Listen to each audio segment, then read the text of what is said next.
Code Geass R2 turned 14 titled Geass Hunt contains maybe Lelouch's most controversial action in the series, the massacre of the Geass Order, an organization that is Code Geass' equivalent of the Illuminati. Yet despite how heinous this act was, it's rarely talked about in the fandom. It might be because of any discussion on it calls into the question if Lelouch is even a good person.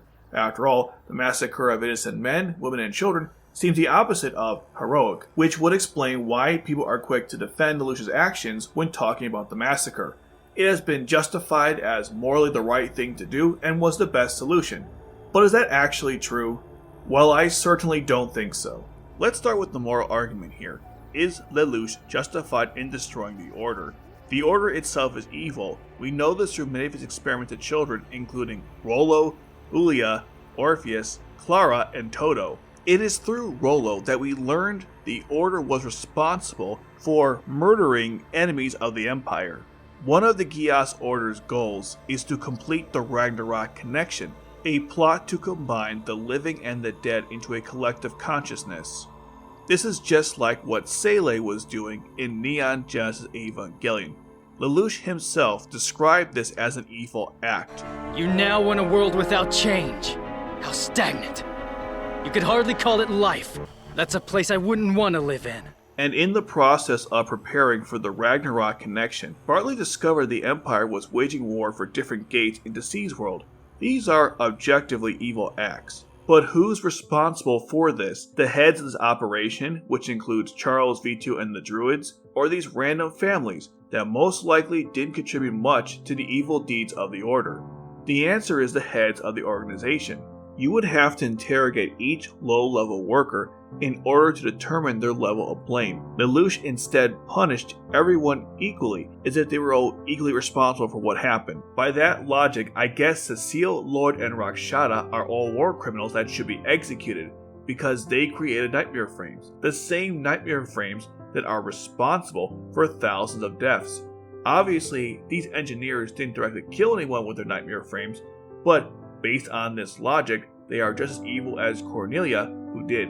Nothing about this is simple, which is why Lelouch's actions are reprehensible. At the very least, we can agree that Lelouch should have spared the children who weren't experimented on. C2 told Lelouch that the institution was not part of the military, meaning they don't have weapons. This is later confirmed during the massacre itself, when the scientists are fleeing for their lives instead of fighting back. He murdered defenseless men, women, and children on the premise, I won't let them violate the sanctity of life! What a joke. The irony of Lelouch saying this is not lost. This is the same person who used Geass on people to twist their minds against their will, and didn't show any remorse for killing hundreds of people, like in Narita. Also keep in mind, Lelouch said this, If murder's a sin, then this absolutely increases the sin! Now it's possible that during the Geass Order Massacre, Lelouch simply said that to convince the soldiers that it was the right thing to do, when in reality he didn't actually believe that was the case. In the end, it doesn't matter. The massacre was an immoral slaughter of defenseless families that was completely unnecessary. I don't care what V2 has done, most of these people had nothing to do with anything and didn't deserve this.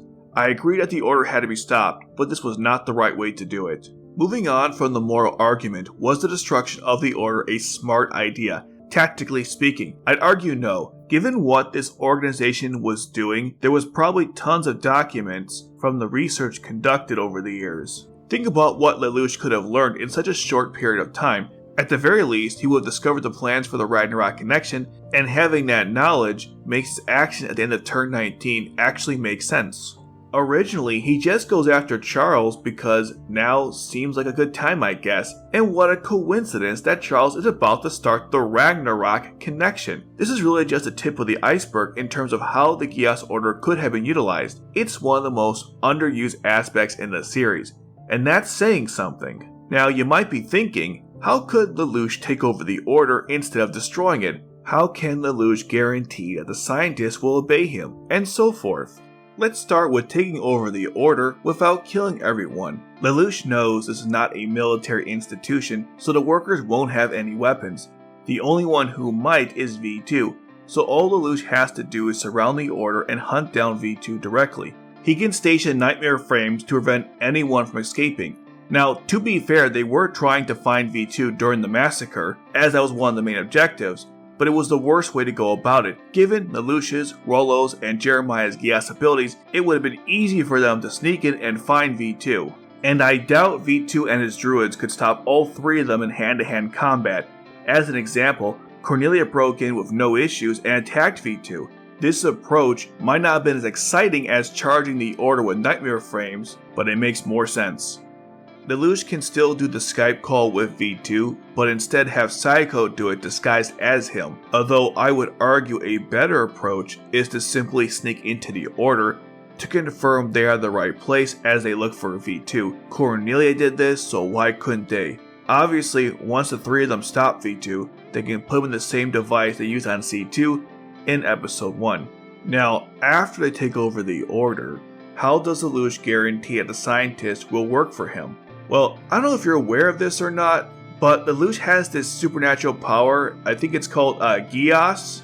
Geass, the absolute ability to compel any person to do whatever he commands. And an ability that he can use on multiple people at the same time.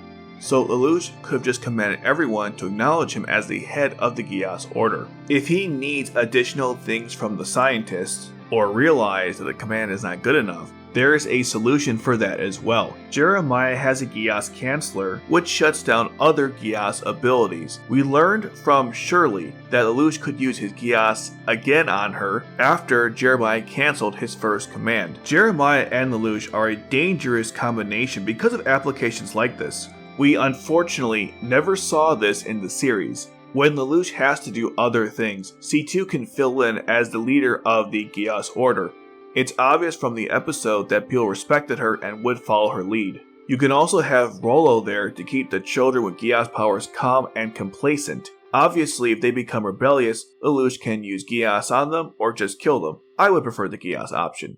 Another benefit to this method is that it removes the entire situation of Kenosha and Asahina from ever happening. In fact, if Lelouch handles this correctly, it's possible to take over the Order without the Black Knights killing anyone. He doesn't even have to tell them anything about the mission itself other than basic information. And in the worst case scenario, he can always use Geass on them so they don't remember what happened. Now that we know that taking over the Order is possible, then why did it not happen? From the story itself, Lelouch was motivated by rage following Shirley's death. He wasn't thinking too clearly on the matter. He decided that the best way to guarantee that no one else would end up like Shirley was to make sure no one else could ever use Geass again, besides him of course. And the best way to do that is to destroy the Geass Order. And from a narrative perspective, this works for me. That's a reasonable explanation. It doesn't change the fact that it was a dumb decision.